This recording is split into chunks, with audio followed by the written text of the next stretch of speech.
मित्रों, मैं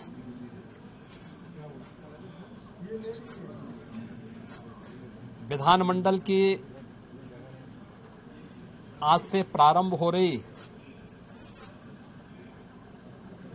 इस कार्रवाई में आप सबका स्वागत करता हूं। उत्तर प्रदेश विधानमंडल आज से अपना बजट सत्र प्रारंभ कर रहा है और जो संसदीय परंपराएं हैं उसके अनुरूप इसकी शुरुआत माननीय राज्यपाल जी के अभिभाषण से होगी।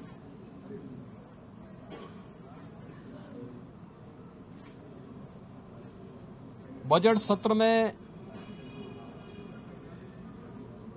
दो महत्वपूर्ण एजेंडे होते हैं। एक माननीय राज्यपाल जी का अभिभाषण और दूसरा सामान्य बजट।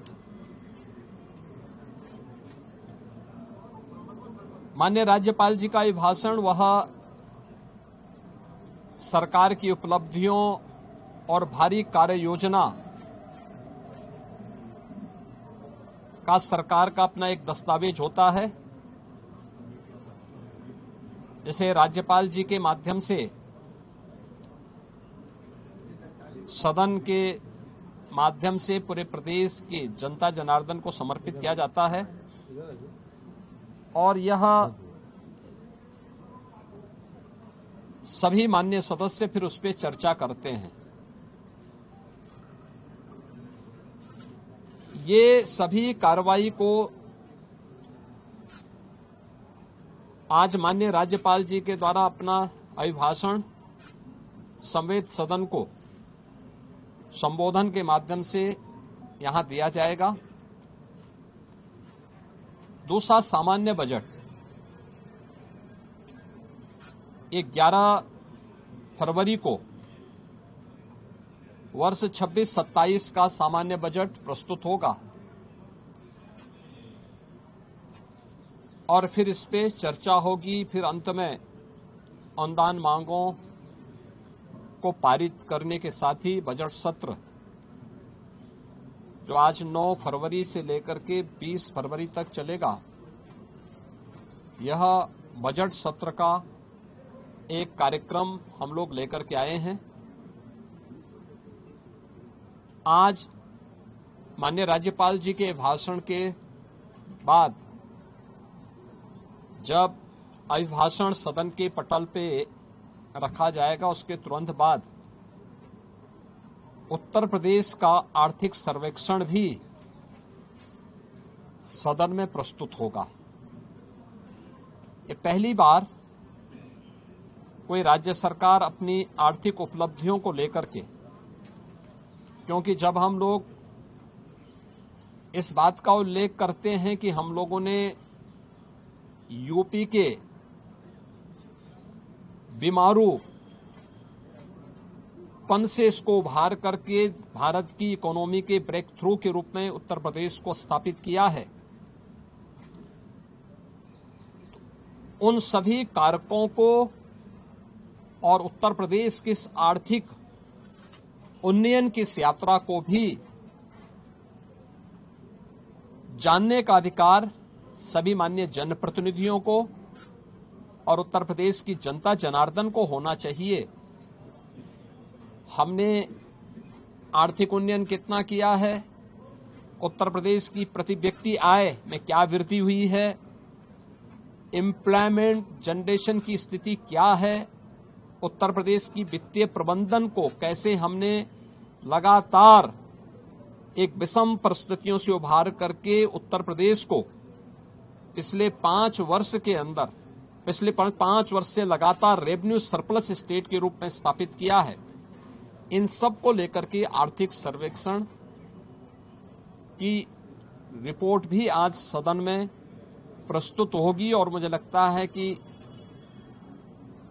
राज्यपाल जी के भाषण पे चर्चा के दौरान भी और बजट पे चर्चा के दौरान भी सभी माननीय सदस्य के लिए यह रिपोर्ट एक महत्वपूर्ण दस्तावेज होगा अपने डाटा को प्रस्तुत करने के लिए और उस पर चर्चा करने के लिए। वास्तव में विधानमंडल लोकतंत्र का एक महत्वपूर्ण आधार स्तंभ है। यह संवाद से चलता है, कार्रवाई को बाधित करके नहीं। किसी भी माननीय सदस्य को अगर कोई मुद्दा उठाना है तो कार्रवाई को बाधित करने से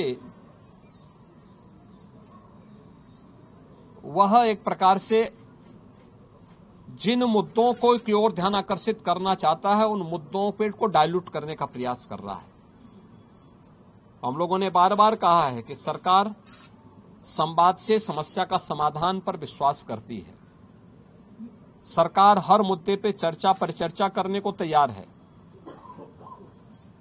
हर एक माननीय सदस्य के बहुमूल्य सुझावों को स्वीकार करने को तैयार है, उस पर चर्चा करके और जो भी राज्य के हित में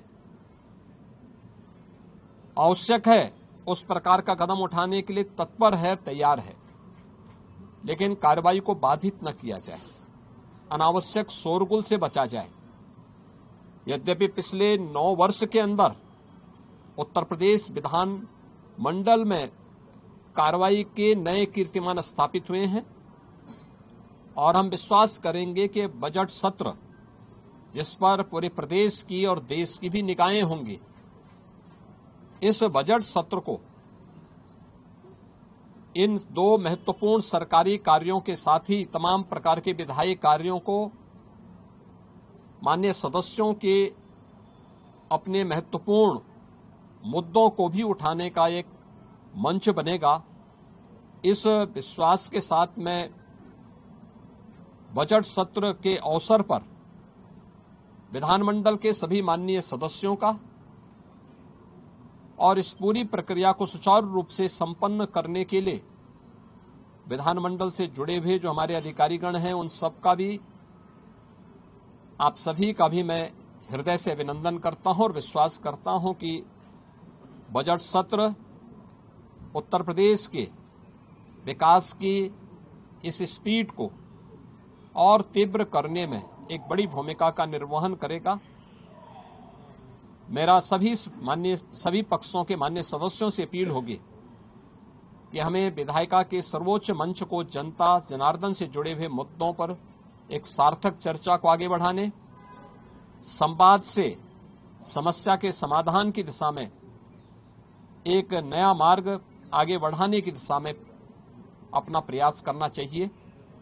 मैं सभी माननीय सदस्यों का बजट सत्र के अवसर पर, क्योंकि यह सत्र और यह वर्ष हमारी सरकार का 10वां बजट है, तो उस दृष्टि अत्यंत महत्वपूर्ण है। मैं सभी का एक बार फिर से सबका स्वागत करता हूं।